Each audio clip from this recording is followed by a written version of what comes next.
باچا د الف نه یې پوره تقریر غني خان وکړ چې د هغې نه پس هغې اواز وکړي چې اوس به درته شاکرونه باچا تقریر وکړي ډېر سپېر خو هغه یو څو ټکي لکه زما ګوټه کړي وه خو د غني خان ویلي وی چې دی راغی وی چې دا شاکرونه به دونه بې غیرتې چې د باچا خندوزي نه پس به دې تقریر کوي دا د شرم خبره ده زه تقریر وکړم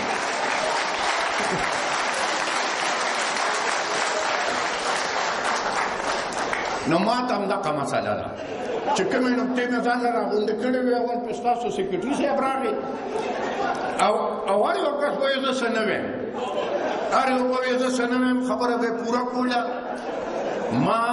ما د قصده په دې طریقه دا تقریر ځکه شروع کړ چې حقیقتا د آخریني دوه شاعرانو زم ډېر سخت بېسوره کړي وم او تاسو یې هم ډېر سخت بېسوره کړي وې او ځکه مې دا ووایي چې دونه ورته ووایم چې اوس هم په هغه پښتنه خاوره کې داسې خلک شته چې په دې حالاتو کې مغي خاندي او په دې حالاتو کې مغي خوشحاله وي زه ولې خفه شم بنیادي خبره خو دغه ده زه خو هر چا ته وایم بلا خوف تردید وایم که د چا په پلار کې ایماني تردید وکړي بې د عوامي نیشنل پارټۍ نه په پاکستان کې یوې پارټۍ سره سیاسي پروګرام شته نه سیاسي پروګرام یوازې تاسو سره ستاسو که یاد شي ما دلته یو ځل تاسو ته تقریر کوو دننه د درې څلور کاله مخکې تاسو ته مې دا ویلي چې مونږ خوشقسمته یو چې مونږ د خپلو مشرانو منزل هم ښولی دی او هغې منزل ته د رسېدو لارې هم راته ښولی ده خلک اوس لګیا دي څوک ځان له منزل لټوي او څوک ځان له لارې لټوي خو زه نن رښتیا خبره دا ده نن به ځان ته هغه تقریر را مخکې کوی کوم چې ولي خان کړو چې کله د باچا خان بابا مرکز افتتاح کوله تاسو به کتلي چې هغه تقریر کې شروع د دې نه وکړه چې پښتنو وې زه نن نصیحت کولو له تاسو له نیم راغلی زه نن تاسو ته وصیت کوم او زما خیال چې په مرکز کې دننه او کبارو که نر او که ښځه وه نو هېڅوک داسې نه پاتې چې د هغې د سترګو نه دې اوښکې نه تلې خو هغې تقریر ته چې نن کوم وصیت ورته ولي خان ویلو او وصیت یې مونږ ته کړو ناسو بېګا له لاړ شئ کښېنئ نېټ ته شته په یوټیوب باندې هغه تقریر ووایئ نن بیا چې ووایئ هغې کې لومبی وصیت د ولي خان چېرې زما د خاورې شناخت به وي او که نه وي زما نوم به ماته ملاویږي او که زما نوم به ماته نه ملاویږي نن موږ د هغه بچي موږ په اوچتو سترګو باندې فخر باندې ورته دا ویلي شو چې بابا دغه یو وصیت چې ستا و دا موږ پوره کړه که خیر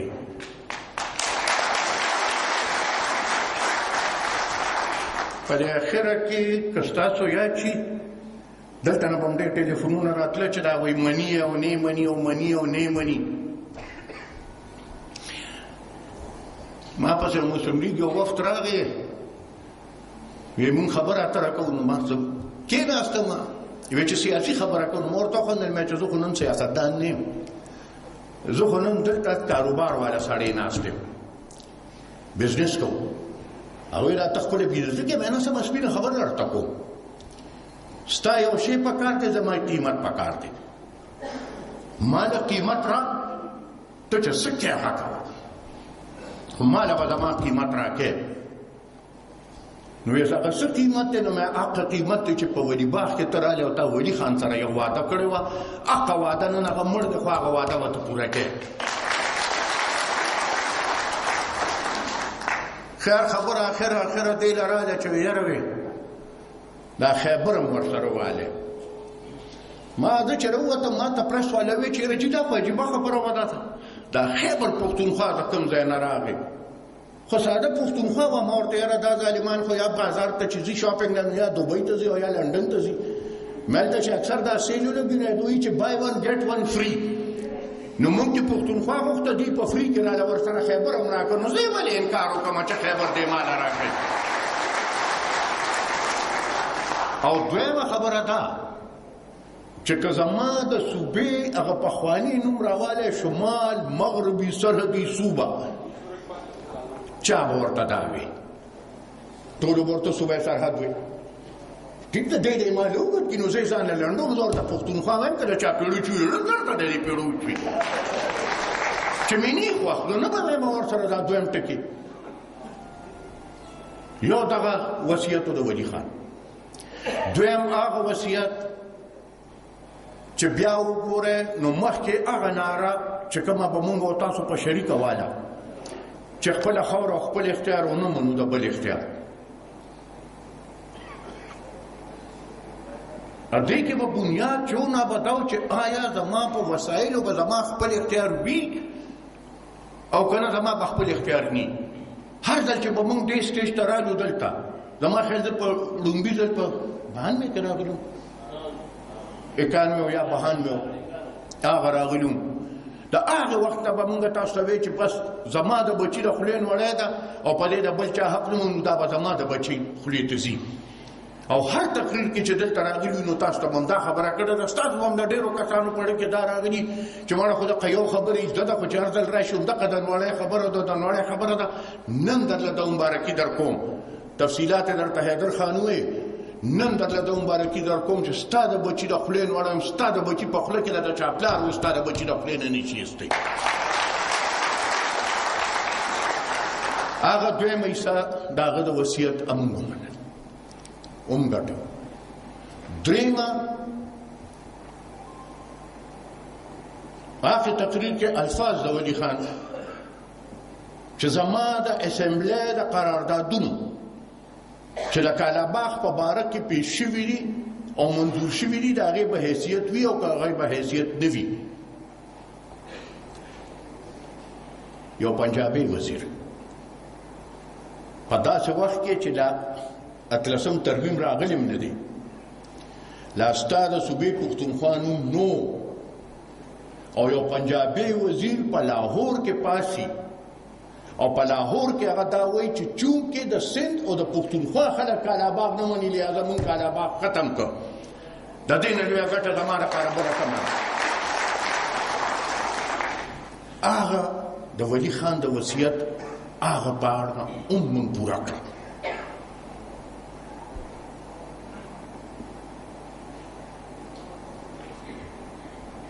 NFC award زه تفصیل ته نه ځم حیدر خان درته خبره وکړه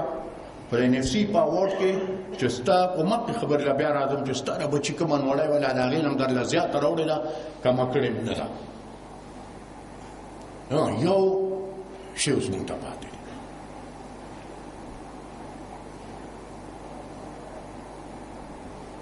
او هغه په خپله خاوره باندې امن راوستلی دی زه یو خواست کوم نن هم یو ملګري دغه خلکو ته طالبان وایي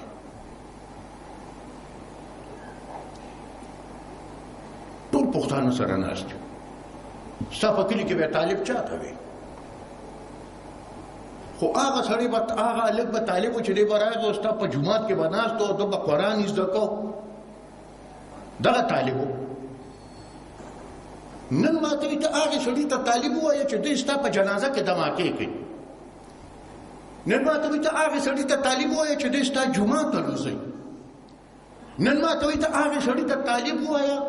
چې دوی ستا د مشرانو مقبرې د رحمان بابا غونته سړي مقبره لوځئ نن ماته وي چې ته هغې سړي ته طالب ووایه چې دی په بینه بازار کې زما د خویندو میندو غوښې په اسمان اوچتې کړي زه داسې سړي ته طالب ویلو ته په هېڅ قیمت نه یم تیار دهشتګرد دی بدماش دی ځناور دی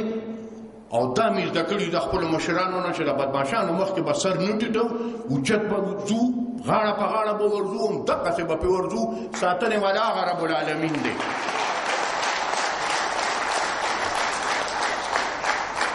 بلکل څنګه چې درته حیدر وی یو نقطه به د حیدر نه راغی پاتې شو ما خبره داسې ده چې هر انسان چې هغه ووایي چې زه د تشدد غندنه کوم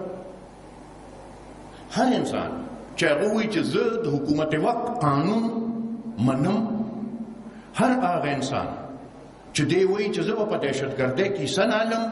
څلورمه ورسره هغه وه چې هر هغه انسان چې هغه ما له دا تسلي راکوي چې زما خاوره به نه په پاکستان دننه او نه د پاکستان نه بهر د چا خلاف استعمالېږي په دهشتګردۍ کې زه تیار یم چې ورسره کښېنم او ورسره خبرې وکړم.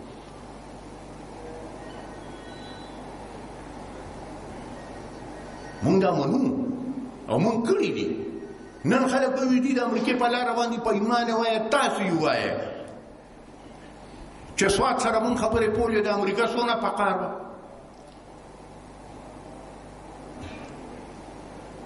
چې دوی ورسره مذاکرات شروع کړه حیدر خان دي ناراغي او نایب وزیرو هغه وخت به ډېر تر راته هغسې پټې ګیرې وه باوچر باوچر راغې ما پسې ورسره هغه د هغه وخت هغه سفیر هم وه وی تاسو به خبرې اترې نه کوئ مې مونږ یې کوو تاسو دا نظامیت حل نه شئ کولی مې مونږ یې کوو په خبرو کې چې سره ده بیخي داسې لاندې وتو مړه لکه چې دوه بنې لاندې وځي. ما ورته ویل زه ستا نه یو تپوس کوم که زه دلته نه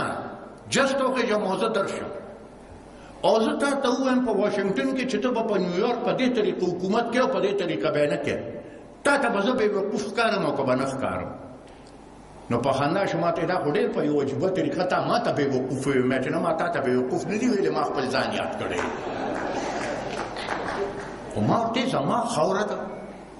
زما خلک دی ما پرېږده چې زه په خپله طریقه باندې خپله خاوره را کنټرول کړم خو دا یو سړیتوب یې بیا منم چې کله نظامیه د لوټ شو او کله هغه عوام راپاڅېدل بیا د طالبانو خلاف د واشنګټن نه ما ته ټلیفون وکړ ما ته ویل سنګیار خان زه معافي ستانه غواړم چې په هغه ورځ مې تا سره جنګ کړو ځکه چې نن ما ته ثابته شو چې ته په صحیح لاره وې او موږ په غلطه لاره. نو موږ هغه وخت کې هم دا پروا نه ده کړې چې څوک به خفه کېږي او څوک به خوشحالېږي چې څوک خبرې اترو ته ناست دي موږ ورسره ناست یو موږ ورسره خبرې اترې کړي دي او موږ یې ورسره کوو خو لکه ما چې درته وویل دغه څلور شرطه دي دغه څلور شرطه به اول مني چې یاره پیمانې وایي چې تاسو دلته ناست چې په ورځ کې مې یو ځل کور سره خبرې نه شوي زړه م تسلي کوي او چې خبرې وکړې نو پیمانې وایي چې د لوی ماشوم د هر یو تپوس کوي او که نه کوي چې تر کومه پورې دا حالات دي نو زه چا سره کښېنم ګوره دا نامې افتخار زوی چې شهید شو حیدر خان هم هغه میټینګ کې ناست و ملګري ډېر ګرم و هغه یو ما ته یاره خان بس وی په بل څه نه کېږي ته اعلانې جنګ وکړه نو ما ورته کتل ما ورته چې ته خو عجیبه سړی ما ته دوه کسان وښیه چې دغه دوه ستا دشمنان دي نو زه به اعلانې جنګ وکړم مچا لکه ورده په دې باندې خو موږ خو په یو داسې جنګ ورغلي یو چې ما دشمن پېژني خو زه خپل دشمن نه پېژنم که ما خپل دشمن پېژندې نو ما سره به دغه لوبې خو نه کولې خو بس هغه ذات دی دا زمونږ یو ایم پي و د پېښور علمزیب خدای دې وبخي علمزیب ما سره بلکل داسې په دا زما کورسۍ به راسره کورسۍ باندې علمزیب ناست و چې کله په ما باندې حمله وشوه او د هغې سړي هغه غوښه او وینې په علمزیب پرېوتې خو دونه زخم پرې رانغی لکه چې هغه وخت یې نه وه پوره او په دغه ورځ د خپل کوره راووتو چې موټر دروازې له ګوتې ولوړې نو لاړ دا چې کوم ځای پوره کړي بس هلته یې پوره کړي دا نه بدلېږي ټیک ده دا منم چې سخته ده زه د عابد صاحب دی په درد هم پوهېږم او د هغې اصل کې دا چلې د شاعر ژبه کې چې کوم خوند یې هغه زمونږ ژبه کې خو نه هغې یې چې راته په خپله ژبه ووایي نو هغه تاسو ته زیات اپیل کوي په ځای د دې چې مونږ یې درته وایو خو د قومونو پښتون قوم تاریخ ته که تاسو وګورئ نو مونږ خدای په یو داسې علاقه کې پیدا کړي وو چې دا ټول عمر د دوه قوتونو په تضاد کې راغلی ده. نن موږ هم د حق تضاد قیمت ورکو.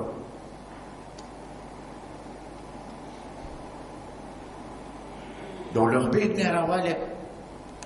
ای پښتون قوم سره خلکو سسونه ال خپل مشرانو خو درته د قیوم خان د زمانی کیسې کړي کړه. بس هغه سختي وي هغه قوم هغه قوم شي چې د سختي نه روزي، چې د سختي نه روزي هغه قوم نه قوم کیږي. او بالکل چې قوم جوړیږي او وطن جوړیږي نو وطن ته او قوم ته بیا د وینې ضرورت وي. وخت او حالات په اوږو باندې ذمہواري درواچي. ستاسو د اختیار نشته چې تاسو دا وایئ چې زه پکې دا ذمہواري منم او دا ذمہواري نه منم.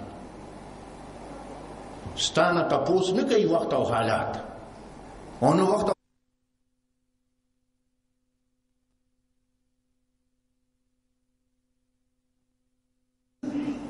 نن ټیرریزم دی، هغه منظم جنگ نه یو قدم مونږ مخکې شو. نن دلته کې دماکه او الته دماکه الته دماکه الته دماکه او د دغه دماکو نه خو زما خیال ته دنیا یو حکومت دغه نظام نشي خلاصولی. ما بل ورځ خپل مرکزي مجلس عملي ته وی چې دا یو خبر ورته کوم چې منظم سیول نافرمانی او سیول جنگ خو به ختم شي، خدا د ټیرریزم واقع او بیا هغې کې خاص کر ټارګټینګ او ټارګټینګ د چا ګوره نن کې په تاسو نظر واچوئ نو د حکومت یوازې زمونږ نه دی. دې حیدر سره په کابینټ کې چې څونه زما د خپلې پارټۍ ملګري دي دونه ورته د بلې پارټۍ ملګري دي، خو د هغې به تاسو چېرته نه اورېدلې چې د هغې ټارګټینګ وشو. ولې؟ صرف او صرف دا یو وجه ده چې هغه خلکو ته پته ده چې موږ ذهني طور او نظریاتي طور د هغې خلاف یو. د عقل ورځې د خلاف یو چې ولي خان کله پاڅېد او په پېښور کې اعلان وکړو دا جهاد نه دی دا فساد دی. او د هغې جهاد او د فساد د جنګ نه موږ را روان شو تر ننه پورې ورته ولاړ وو مقابلې کوو او که خیري که خیري که خیري تر هغې پورې به مقابله کوو چې ختم یې کړو. شپه ده زبونه ده او دا تاسو خو دلته مزدورۍ کوئ خو د سهار کې دا چې د مولا بانک ته لږ وخت پاتې شي دغه وخت د شپې ټولو کې زیات سخت دی. هر چا له خوب ورځي هغه وخت کې هر څوک ډوډۍ وایي که تاسو خیال کړي د هغه هم په دغه وخت کې راپاڅي ځکه چې زه ټوله شپه به ویښه تېره کړي اوس به وده کېږي حق سباونکه خیري را روان دی. ما چې دلته د سنبهان مې نه تر ننه پورې درته کومه خبره کړې ده هغه خدای د باچا خان بابا په برکت او د ولی خان په برکت باندې خدای رښتیا ثابته کړې ده. نن درته دا وایم دا سباون را روان دی. په دغې خاورې به صرف او صرف یو سوچه کسکر پښتون ناست دي، نور خلک به بیني. که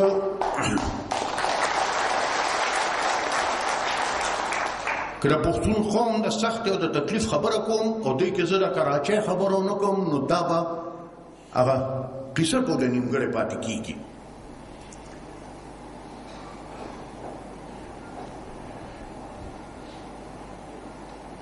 کراچۍ رښتیا خبره دا ده چې زه خو بس کله پکې سړي سپینې موی صدر صاحب په یو میټینګ راوغوښته، زه یې هم راوغوښتم او مولانا فضل الرحمن یې هم راوغوښته، وزیر اعظم صاحب هم صدر صاحب هم ویله کراچۍ باندې باز کوو. نو چې باز شروع شو نو مولانا څه خبره وکړه نو ما داسې کتل ما ورته چې مولانا صرف یو تپوس درنه کړو په ایمان یې وایه چې دا په کراچۍ کې چې پښتون مري دا صرف او صرف د ANP پښتون مري؟ ویې چې نه. نو مې ستا پکې مري که ستا پکې نه مري؟ وی بالکل مري. نو مې دا ایمان در کې شته چې خپل مړی راوچت کې؟ وی نه. نو صدر ته مخ ور واړوي چې په کراچۍ کې زما سړی مړ شي نو هغه ANP والی ځکه چې دی لیوني دي دی لاړ شي او دی هغه مړی راوچت کړي او چې کلي ته راشي جنازې ته زه مخې ته ودرېږم.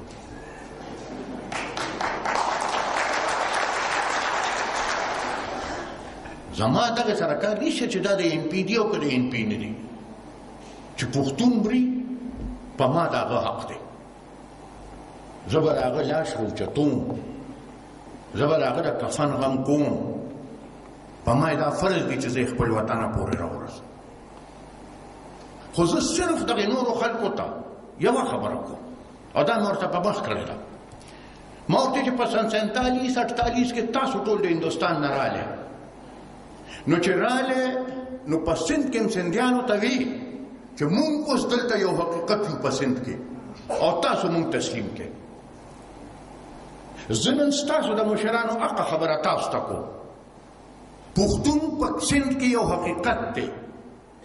تسلیم یې کې.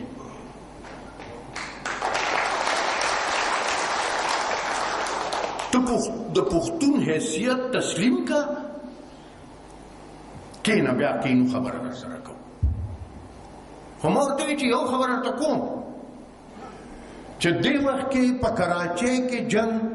نه د کراچۍ په مفادو کې دی، نه د پښتون په مفادو کې دی، نه د سندي په مفادو کې دی او نه هغه د اردو والو په مفادو کې دی. هیچا په مفادو کې نه دی.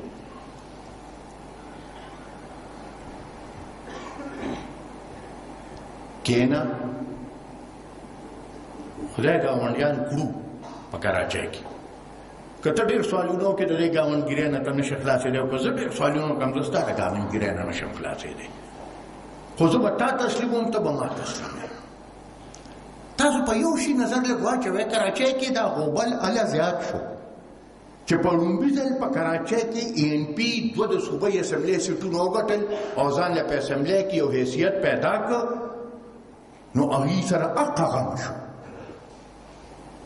یعنې مخکې به هم په دې سیټونو باندې د جماعت اسلامي خلک تله دې ته په اعتراض نو، د جمعیت خلک به تله دې ته به په اعتراض نو. خو چې کله پې زمونږ خلک لاړل نو دې ته په اعتراض شو. نو زه ورته میدان خو یار نشم پرېښودی. گورنر ما ته یو ورځ خبره وکړه، ما ورته ګورنر صاحب زه درته یو خبره وکړم، زمونږ په د سند ګورنر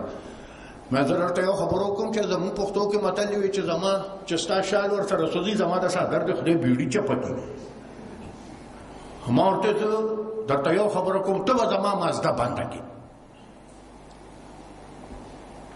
خو زما د مزدې په مقابله کې که ستا د سایټ یوه کارخانه ما نه وچلېده زه به هم درسره پښتون نه یم.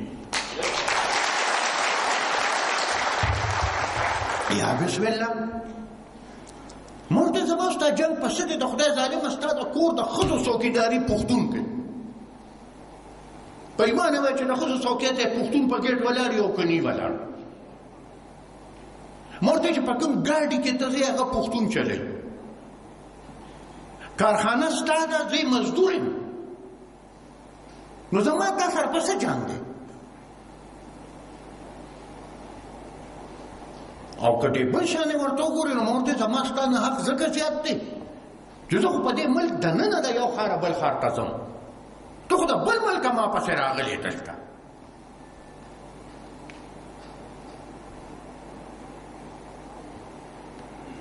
دغه ځای له به که خیرې راځي دی به د پښتون حیثیت په کراچۍ کې تسلیموي.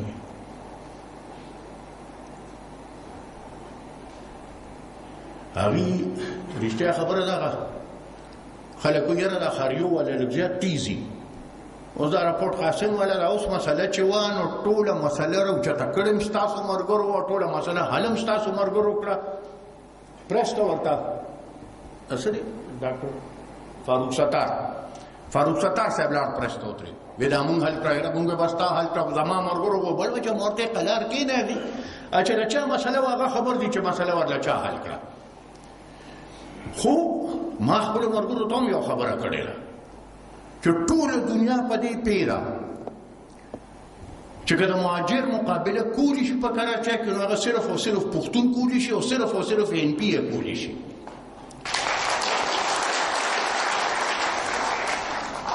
نو ما ورته چې اوس به یو احتیاط کوئ،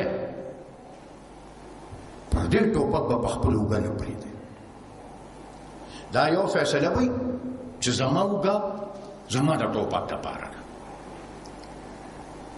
د 12 مۍ قتل عام چې وشو او د هغې نه پس هغه د 3 ورځو د هړتال کولو او زه کراچۍ ته لاړم، نو تاسو کې په ډېرو ملګرو هم بده ولګېده چې ما ورته هړتال مه کوئ. په ړومبي ځل په ما پسې بل څوک خو پړه محمود خان پرس له لاړ او ده د ګورنر سنګ نه 13 کروڑ روپۍ اخیستې دي، دې ځکه هړتال نه کوي. زما دې ټولو سره یو جنګ و. پیپل به راته وی به هړتال مه کوه، جمعیت به راته وی به هړتال مه ختموه، جمعیت به راته هړتال مه ختموه، جماعت اسلامي به راته هړتال مه ختموه، مسلم لیگ به راته هړتال مه ختموه. نو مورته چې د ظالمانو یو کار وکړه که نه. پیپل پارټۍ والاو ته مې ویل تاسو د سند ټولو کې لویه سیاسي ډله یې،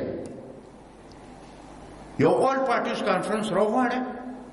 او په آل پارټیز کانفرنس کې فیصله وکړئ چې موږ به 10 ورځې هړتال کوو، زه به در سره 10 ورځې په هغې هړتال کې ولاړ یم. خو چې کله د هړتال فیصله پښتون جرګه وکړي نو بیا دا جنګ نیغ په نیغه دا بیا سیاسي نه دی، دا بیا د مهاجرو د پښتون جنګ دی. او زه لا په دې پوزیشن کې نه یم چې زه د خپل ځان وساتلی شم. سیاسي جنګ دی. ما ورته ایمان تیر کې چې تاسو ټول وایئ چې ظلم شوی دی، ټول وایئ چې زیاتۍ شوی دی، ټول وایئ چې هړتال ښه شی دی، نو راغواړئ په یو اے پي سي کار اے پي سي راغواړئ، اے پي سي کې فیصله وکړئ وایي هړتال دی، بالکل موږ در سره ځو. د خلکو هم دغه خواهش دی او دا خیال دی چې بیا ستاسو نه څوک مقابله نشي کولی، او هغې هم چې بیا خامخا ښکته ګوري نو هغې هم په دې پوهېږي چې که زموږ مقابله کوي نو هغه صرف او صرف دوی دي، بل څوک نشته. زه دا یو خبره سریام کوم، په ډاګه کوم چې ما زه دا اوس کراچۍ ته تللم، د راتلو نه یو 4-5 ورځې مخکې هم د هغه سرکاري افسرانو سره، پولیس والو سره، دوی سره چې ما ملاقاتونه کول، ما ورته یو خبره کړې ده او هغه په ډاګه کوم، مخکې مې هم کول اوس هم کوم، چې ډېر خلک داسې راننوتي دي چې هغې د خپلو مقاصدو دپاره سره ټوپۍ او سره جنډه استعمالوي. ما ورته وایي چې زه بالکل دا لیکلې درکولو ته تیار یم، په کوم یو کس چې م دغه غلا ثابته کړه تونه هلک یو باچا خان پسپیان ولي چې دی به زه د هغه بیا تپوس کوي. تلي دي خلک لګیا دي بالکل. خو هلته کې د کراچۍ پرس کې دا یو تصور ختمول ډېر ګران دي. ما ورته دې ځلې ویم ورته چې به خلک یې تاسو په کراچۍ کې نومې پښتون چې دی هغه د ANP کاته کې اچوی او نومې اردو والا چې دی ته د MQM په کاته کې اچوی. نو نه ټول پښتانه نیشنلیان دي او نه ټول اردو والا چې دی د MQM والا دي. خو ما ورته ستاسو د دې روش خطره دا ده چې هر ځای کې پښتون جرم وکړي نو هغه بیا هغه فرد دی کړی تاسو په ANP پسې راوړئ، او چې هر ځای کې د MQM سړی زیاتي وکړي، د اردو والا سړی زیاتي وکړي، نو هغه نیغ په نیغه ځي د MQM کاتې پسې، هغه فرد کاتې پسې نه ځي. نو دغه یو فرق به کوو. ډېر خلک داسې دي چې هغې پاکستان پر امن نه غواړي او پاکستان امن تباه کولو دپاره د کراچۍ د امن د تباه کولو نه زیات اسان بل څه شتی نه. موږ امن تباه کولو والے نه یو او موږ یو خبره هم کوو، یو خبره بل هم کول غواړم. نیمګړو کې به تاسو کتلي هغه د چیندغو ټول جوړ شوی، یو کس ورتلې نه داسې دنګل او بل ورتلې نه داسې دنګل چې دویم مو دنګل هغه یو به واپس راغی. ما ته چې ووایي ما ورته نه مونږ پښتانه یو، مونږ لاس ورکړی دی او دا ښکاره وایو په جارې وایو. دی چې ما له په ړومبي ځل راغی ملاقات له ګڼ کسانو ما ته وایي یوازې کې خبره کوو چې یوازې ته شو. وی خندل ما ته چل نسفن بھائی دے کاغذ کے میں دستخط کروں میں چلی میں نے دستخط نہیں لینے ویچے سب تروسا پورے